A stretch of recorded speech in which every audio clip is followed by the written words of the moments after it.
څنګه چې تاسو ته ما وویل چې موږ به مطلب عام ولس نه تپوسونه کوو، نو موږ سره دلته د درې ماماګان ولاړ دي. ماماجي نه به پکې تپوس کوم. ماماجي تاسو السلام علیکم، ستاسو نوم او پته؟ وعلیکم السلام. زما نوم افتخار خان دی او رستم یم او بایپاس باندې زمونږ دا دکان دی. حاجي خو تاسو په دې دکان کې کار څه کوئ؟ موږ خو د فرنیچر کاروبار کوو، د سټیل کار کوو. په دې کې څه ګزاره کېږي که نه؟ بس الحمدلله ګزاره پکې روانه ده، حلاله مزدوري ده کوو. حاجي خو تاسو ته خو دلته څه مسله نه مشکلات؟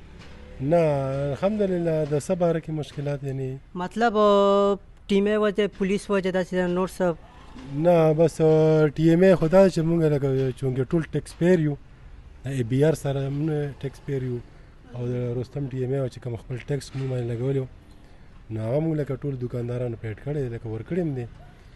او د هغې سره یو هغې د موږ دا یو ډیمانډ ده چې لکه موږ خو ټیمې له ټیکس ورکړی دی، نو موږ چې د صفایۍ باره کې زموږ پرابلم شته، موږ ته نه چې د ډسټبین شته.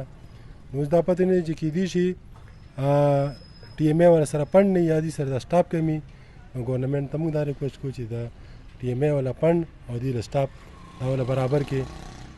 بل تاسو د پولیس خبره وکړه، نو پولیس چونکې الحمدلله د کې پی کې پولیس خو د ستاینې وړ دی او امن دی له خیره، او موږ د شپې هم وینو چې دلته کې پولیسو ګشت کوي او ده به